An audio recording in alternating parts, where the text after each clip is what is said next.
The goal in this podcast is to educate... Oh, fuck, I messed up. Hi, I'm Libby. And I'm Lucas. Why do we have a podcast? Well, we have our YouTube channel and our business and our bus page on Instagram, so why not? The goal in this podcast is education, mindset, lifestyle, and learning to process human interaction. And we have some major truth bombs to drop. We're just a couple of nomads seeking growth in the relationships that made us who we are. This is the one where we talk.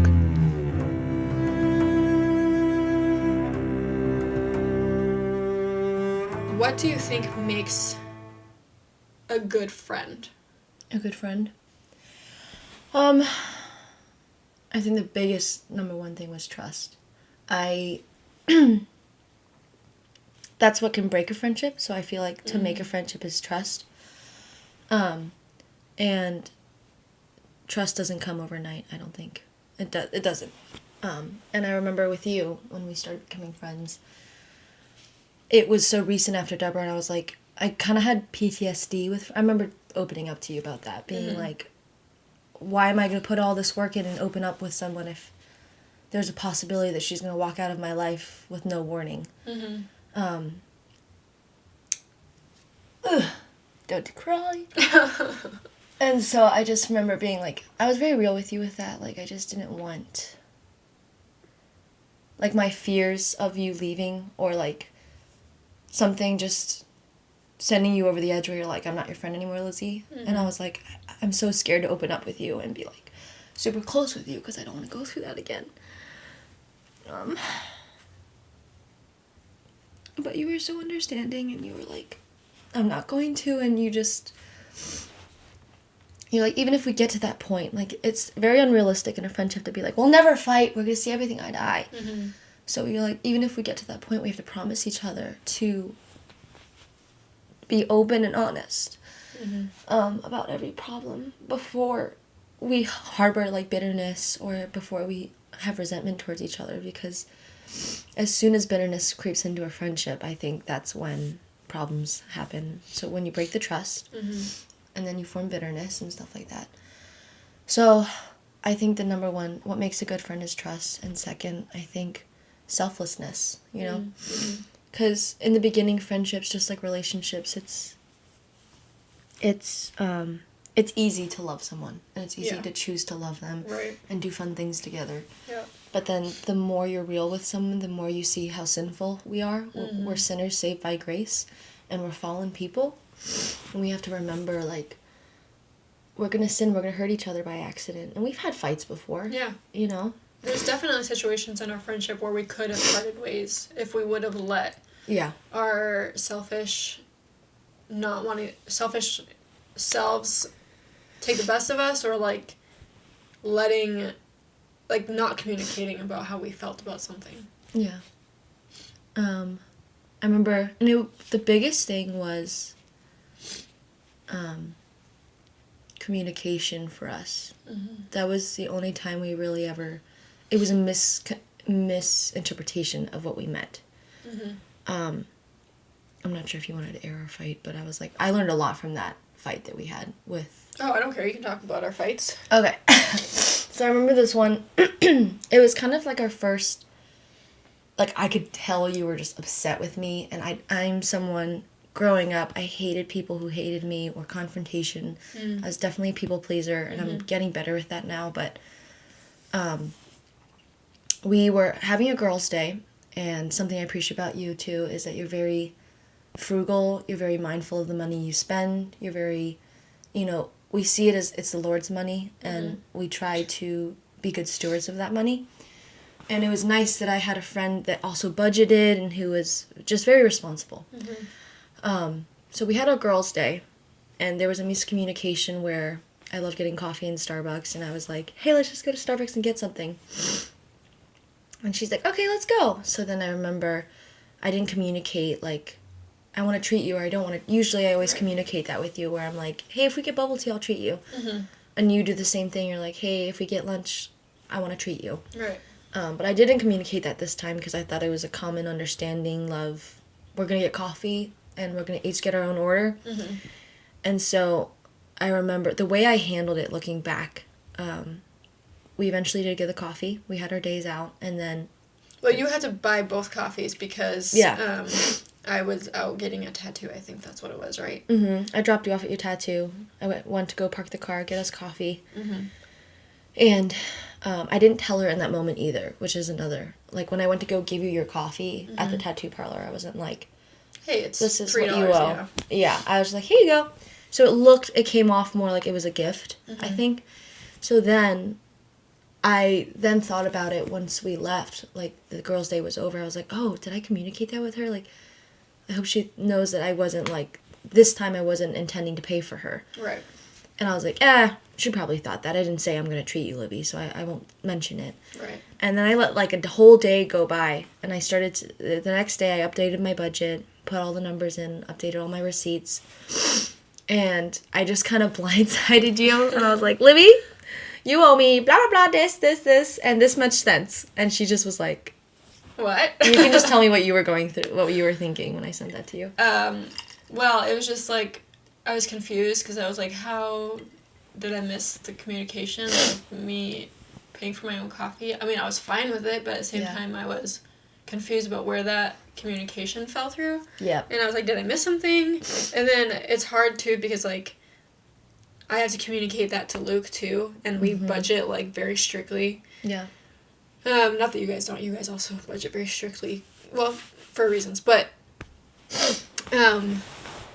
And so I was like, oh no, how am I going to communicate this to Luke that I owe Lizzy? It wasn't like that much money. It was like probably like $7 because I got a coffee and a muffin. Yeah. And I was like, how am I going to communicate this to Luke? So I guess the fear of, oh no, I didn't communicate with Luke before, like asking him if I could do this. And so, so I guess it was like, confusion with how do I communicate this with my husband, and it was just so I sent you a big long message and I was like, next time can you please communicate that you're treating me or not treating me, like tell me specifically like if you're gonna pay for it or not, because then I can know how to properly go about like if I want to even get coffee or not. So yeah, no, it's just like little things like that. But those are things that could easily escalate into like you harboring like bitterness towards me if you wouldn't have communicated that. Like, oh, Libby is just like, she's not paying her side of the coffee. Like, why? Like, there could have been so many avenues that could have taken that could have gone so wrong, even in like those little situations. Or it's like a little pebble. Like, I think of a $6 coffee as almost nothing to be worried about, but it's little things that pile up, and that's when I noticed a lot of friendships fall apart too, because you're letting a lot of little things slide. And I told Libby from the very beginning of our friendship, where I was like, if there is a problem, even as minute as like you gave me a glare and I took it the wrong way, like I don't care if you see me as needy, but I am not gonna risk this friendship. And I was like, I'm gonna vocalize this with you, and I'm gonna be honest with you. And so I know I don't want you guys to think, like the listeners, like it was $6 of coffee, who cares, you know? But we spent so much time together that if you were to always do that for me, exactly, I would have. You would be spending hundreds of dollars on me, and we both understand that, and we both understand that. I'm not expecting you to always pay for my stuff, and vice versa. Yeah, and going on from that point, we were so hyper, and it was so nice because I never had to guess with you, and I had a freedom where I was like, oh my goodness, we're gonna go out. If we go through the drive-thru, is she gonna make me pay? Is she gonna Venmo me back? And it's that balance of like, money is money. At the end of the day, we spend it, we save, we lose it. You know what I mean? Right. And so I never want to get materialistic with money, and you're the same way. You never want it to be the priority of your life. Right. But it's also the other balance of knowing like we have to respect each other's incomes and what we make. Yeah. And so it just was so nice to have that freedom with you after that confusion and that rift that we had, because from then on, we hyper-communicated and we're like, by the way, I'm going to treat you to this. And by the way, I'm not treating you to this. Yeah. And it wasn't awkward. Like, you and I appreciate it. We're like, oh, thank you. Now we don't have to, like, do the guessing game. Right. I don't have to assume. Yeah. I think that's really important. And I think, so talking about good characteristics in a friendship, a well-rounded friendship, yes, trust, I agree, is huge. Communication is huge. Trust and communication go hand in hand. But also, like, trust that, like, you know, trust goes a lot of different ways. Like, you and I and Luke and Jordan spend a lot of time together, and knowing that I can trust Luke in your house by your guys' selves, and I don't have to, like, worry that anything will happen. And vice versa. Like, there has to be that huge trust factor that we can trust each other with our husbands and know that nothing's going to happen. Oh, yeah. 100%. And so, like, that's also... And a lot of other things, like, can you let me drive your car? Mm-hmm. Like, that's a huge trust factor. Yeah. Like... Which I really appreciate. You guys can be in our house when we're not there. There have been times where, like, we're going to go to church, and they just are in our house, and we're like, okay, we trust you. We're fine. Yeah. Which is huge, yeah. So you don't have that with everybody, for sure. Yeah. Also, too, I think a well-rounded friendship, also, you need to have fun. Yes. I don't think that all seriousness makes for a well-rounded best friend relationship. I think sometimes you can get too deep with friendships. Like, there's one friend that I have, and her and I, when we're together, all we really talk about is deep things, and sometimes it gets very exhausting. Like, I just want to have fun. Yes. And I just want to just have lighthearted conversations sometimes and not have to always talk about, you know, like, what are my childhood traumas? Yeah, exactly. Let's dig it deep right now. Yeah, and it's just very exhausting when it's always a deep conversation. Yeah. So definitely having fun. But yeah, I think we are well-rounded friends. I thought in the beginning of our friendship, I thought that I was the friend that was just always deep. And I was like... Yeah, you told me that. You're like, we never have fun. I was like, yeah. I'll give you 1,000,001 examples as to how we have fun. I hope you think that I'm not just this uptight, like, panties in a twist person. Like, I can be fun. And then you, like, named all these, like, fun things we do. And I was like, oh, I guess we are fun. We're awesome. Yeah.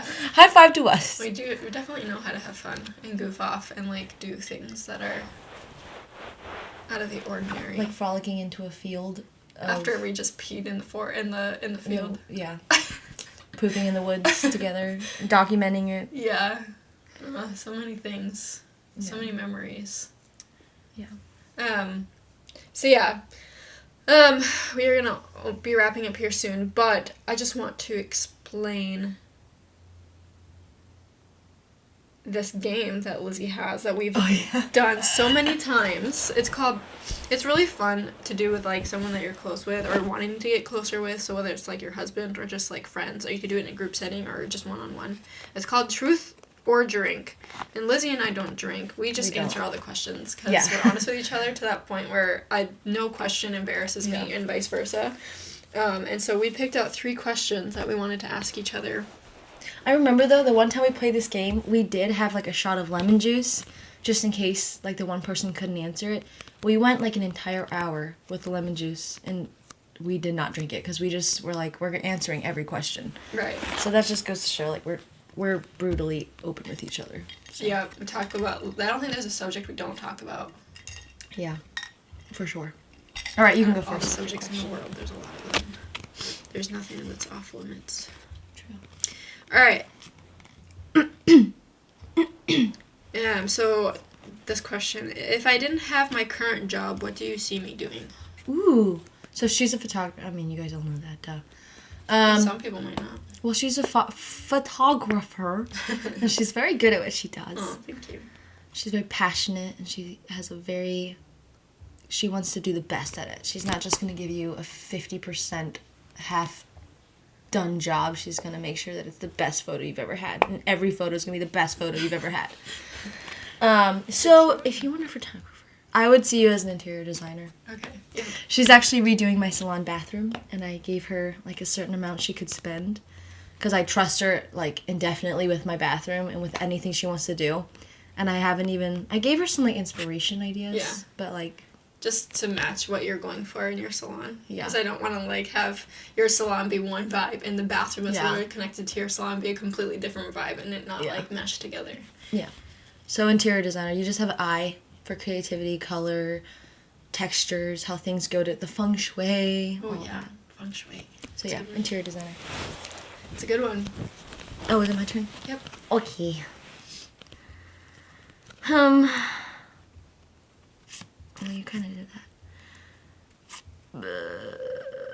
I was going to ask, describe the first time we met. What was your honest first impression of me? But you already kind of described the first time we met.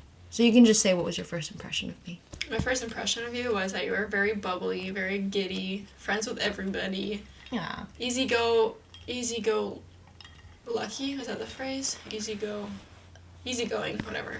You were very easygoing. Happy-go-lucky. Yeah, happy-go-lucky. We got there. That you were just so, like, extroverted, giddy, fun. So I was always happy. Yeah. I don't know why I thought that I was not fun. Yeah. Well, I just think in our friendship, it's different. Yeah, true. Your turn. All right.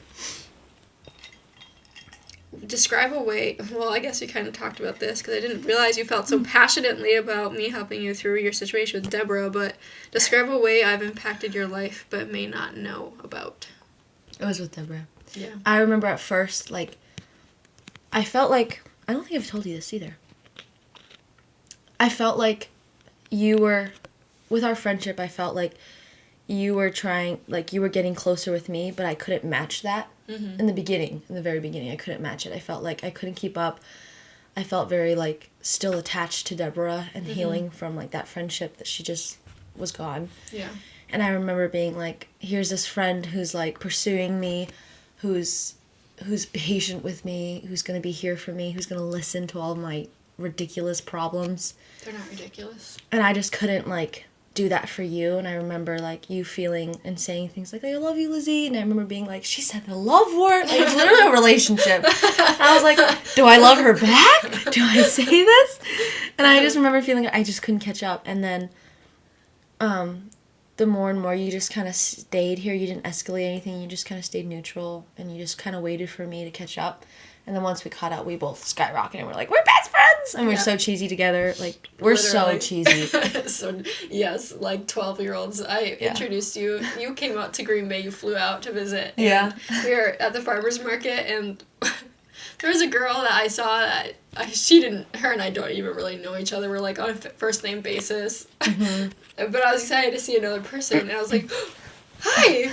Her name's Lindsay. And I was like, hi, Lindsay. This is my best friend, Lizzy. We never just say, this is our friend. We always have to say best friend. Like, and she was like, okay, cool. And she just kind of walked away. I was like, well, whatever. Yeah. Our husbands look at our relationship and they're like, you guys are so dumb. And we're like, we know. Yeah, you guys are so cheesy. We're happy to be cheesy together. Oh, yeah, for sure. So, yeah, that was when you were there for me at a time that you probably didn't know. Where I was like, you just kind of waited for me and I met you there and then we just skyrocketed from there. That's awesome. I did not know that, and I'm glad we talked about this, and I'm glad it came out. Yeah. Is it my question? I think it's your question, yeah. Oh, so our minds have traded bodies. What's the first thing you're going to do in my body? Keep it PG. Probably, like, wear all the bodycon, like, dresses, because I cannot wear bodycon, like, tight-fitting dresses. I just feel like a whale in them. You're not a whale. Because I have love handles, and I'm very insecure about my midsection, my stomach, and... You're beautiful. My thighs. My thighs. And so, yeah, probably just be like, I'm going on a date with whoever, if I'm in your body, I guess Jordan. I was like, wait, whoever? Am I just going to go out with random people? And I would wear the sexiest dress I possibly could. Thank you. Yeah, you're welcome. Yeah, so that's probably what I would do, and I'd wear it all day. And never take it off. And never take it off until I switched back bodies. Nice. It's a solid answer. Yeah. Tell us about oh, wait, no. That's not the one I wanted. There's, like, 2 questions on each card, so I wanted to ask. If you were to kill me, how would you do it? Oh, my golly. And why would there be a situation where you'd have to kill me? I would only kill you if it was, like, I can only think of, the Marvel movie where, you know, you had to trade a life for like the stone or something. Mm-hmm. If it was the only option, you know, was to save another life to kill yours. So, wow. No. So like if the only person, like, I would choose my husband for you, which sucks. And we even talked about this before. We're like, if it was me or Luke, and I'm like, deep down, I'm like, you better choose Luke. He's your husband. You're like literally in matrimony with him, and he's the closest person to you. Right. It'd be really hard though. Yeah. I would definitely think about it.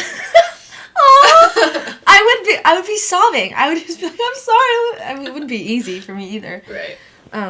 But a little part of you is always like, but choose me.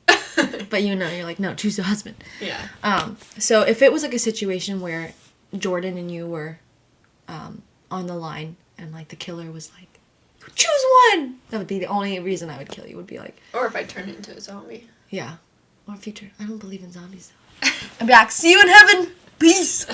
I would do it peacefully. Shoot me in the head. Kill my brain. Oh, in the head? Yeah. No, I would do it in the heart. You can't. You have, zombies, Lizzy, we need to talk about this. If a zombie apocalypse does happen and I turn into a zombie, you need to shoot me in the head because that's the only way you kill zombies. Oh yeah, don't they eat brains?